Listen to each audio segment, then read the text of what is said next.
The gallery door closed behind Mira with a soft click, sealing her inside a world that wasn't hers yet felt safer than the life she lived outside.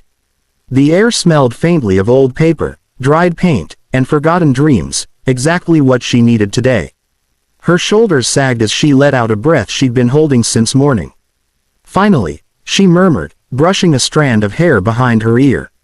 A rare moment where no one demanded anything from her. The floors were polished but worn, marble-veined with age, the kind that echoed even the smallest footsteps. Her sneakers made faint whispers as she walked deeper into the side hall, a place staff rarely entered because it was always dark and unused. That's why she loved it. She slipped off her heavy coat, folded it carefully, and placed it on a nearby bench. Her entire body ached, from lack of sleep, from stress, from life. She stretched her arms above her head until her back popped softly, unaware that every movement was being watched from far above. Up on the shadowed mezzanine, half hidden behind an antique railing, Adrian Vale leaned forward. He hadn't planned to stay this long. He had come to the building, his building, to inspect renovations. 10 minutes, that was the plan. But then he heard her voice.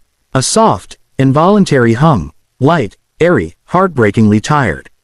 And then he saw her walk into the dark corridor with a familiarity that intrigued him. She wasn't part of the usual staff. He knew all of them. But she moved like the gallery was her sanctuary. And Adrian could not look away. Mira stood in front of a massive canvas draped in linen, gently brushing dust from the edges. She did it with a tenderness that felt out of place in a world where people rushed past beauty without noticing it. She whispered, "I wish people remembered you." Adrian's eyebrows lifted. She talked to the paintings. Or maybe she understood them. He watched as she set down her backpack, thin, worn, the zipper barely holding together. A corner of a notebook stuck out, pages crumpled and stained. She rubbed her temples, wincing slightly. Too much pressure. Too little rest. She thought she was alone when she whispered, "At least here, nobody sees me." Adrian's fingers curled around the railing. He shouldn't feel anything about a stranger's sadness. But something in her voice, the quiet resignation, the loneliness, hit him harder than he expected. He shifted closer, eyes following every tiny expression on her face as she untied her hair and let it fall loosely down her back. That small, unguarded gesture told him more about her than any introduction could. Mira balanced herself on the second highest rung of the old metal ladder, forcing her shaking hands to stay steady. The gallery lights needed adjusting before tomorrow's event, and her supervisor had made it painfully clear, "If you want ours next month, don't mess this up." So here she was, hungry, exhausted, and pretending the world wasn't spinning a little bit. She reached toward the spotlight above her. The ladder wobbled under her weight, a faint metallic groan echoing through the high-ceilinged hall. Mira froze, gripping the top bar until her knuckles turned white. It's fine, she whispered, even though nothing about her situation was fine. From the mezzanine above, Adrian stiffened. He had been watching her for nearly 20 minutes, fighting the urge to intervene, to make his presence known, to offer help without startling her. But when he saw her legs tremble from fatigue, something cold and sharp twisted in his chest. She climbed one more rung. Too high, too unstable, too careless for someone who looked like she hadn't eaten properly in days. Mira stretched her arm, her fingertips barely grazing the switch of the spotlight.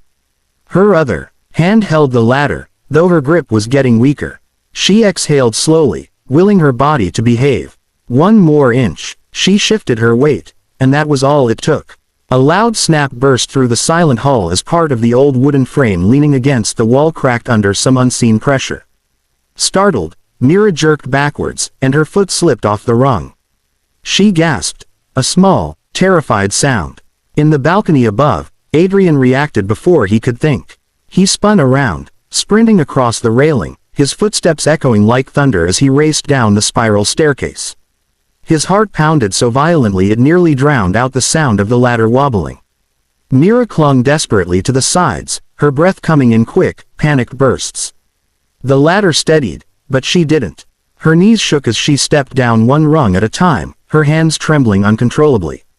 She reached the floor, breathing hard, unaware of the approaching footsteps behind her.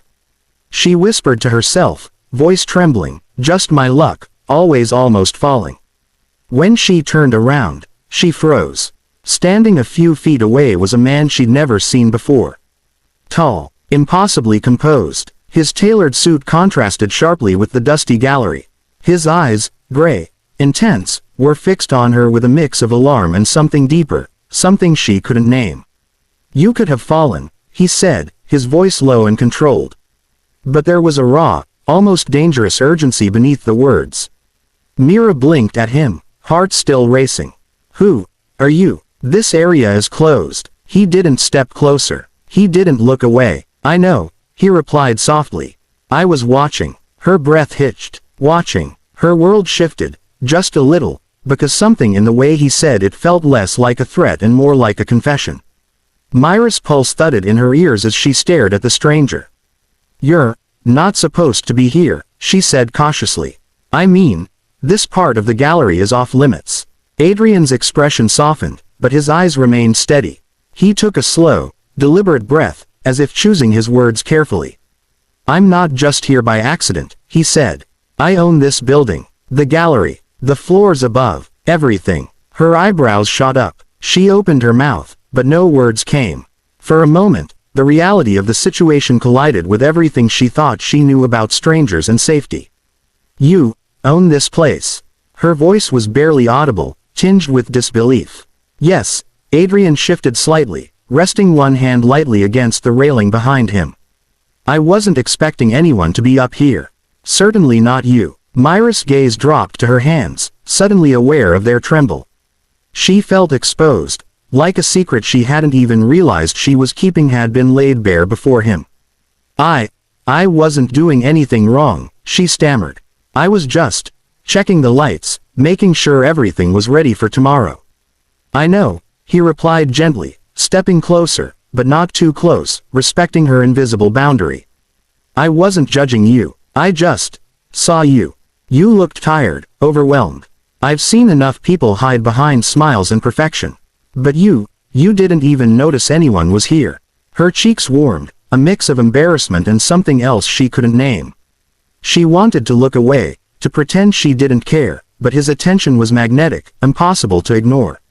"You could have fallen," he said again, this time quieter, firm, like a warning and reassurance rolled into one. I'm fine," she said, though the memory of her near fall still made her stomach churn. Adrian's gaze lingered on her, unwavering. He wasn't just observing. He was taking in every detail, the frayed strap on her backpack, the tired line under her eyes, the way she subconsciously rubbed her neck when stressed. "You're not just fine," he said softly. "And you don't have to pretend here. Not with me." Mira swallowed hard. She wasn't sure what made his words hit her harder than any lecture from her boss or criticism from her peers. There was something in the way he said them, something real. Honest, almost frightening in its intensity. For the first time that day, she let herself exhale, though she didn't let her guard down completely. Adrian, standing there in the quiet gallery, realized something he hadn't anticipated. He didn't just want to help her. He wanted to know her, to understand her, to protect her, even from herself. And he knew, in that moment, that he wouldn't be able to look away. Mira had thought she was invisible. But Adrian Vale, he saw everything.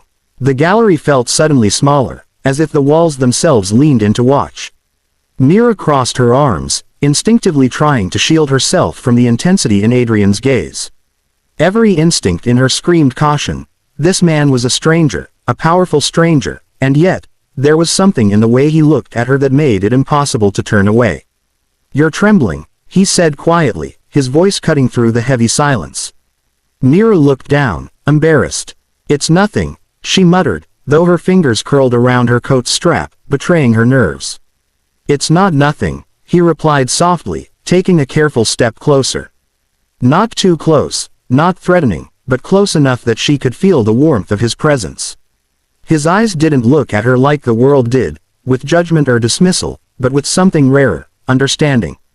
She wanted to argue, to claim she was fine, to pretend that she didn't need help. But words faltered on her tongue. She had spent her life hiding, pretending she could handle everything alone. And yet, standing here, under the gallery's dim light, facing a man who clearly saw her, she felt a strange, dangerous relief. "You should take a break," he suggested, his tone careful, almost insistent. "I can't," she said quickly, shaking her head. "If I stop, I'll get behind," and then, she bit her lip, realizing the excuse sounded feeble even to herself. Adrian frowned slightly, his concern sharpening. "You shouldn't have to carry everything by yourself." Myra's heart skipped. She wanted to look away, but something anchored her gaze to his. There was a sincerity there, a gravity that was impossible to ignore. "Look, Mira, right?" he asked, breaking the silence with her name. She nodded hesitantly, unsure why her own name, spoken by him, sent a thrill down her spine. "Let me help," he said, slow and deliberate. "You don't have to do this alone." Her eyes widened. "You don't even know me," she said, voice trembling, half in protest, half in disbelief. "I know enough," he replied, a faint, almost reluctant smile tugging at his lips. "Enough to see that you deserve better than what you've been giving yourself."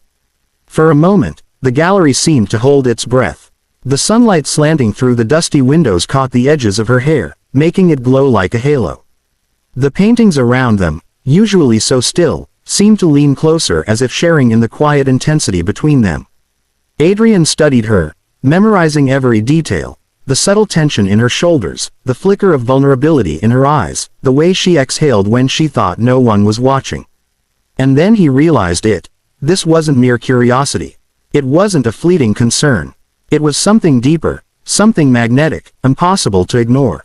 Mira had thought she was invisible, that no one ever really saw her. But Adrian Vale, he saw everything. And nothing in either of their lives would ever be the same again.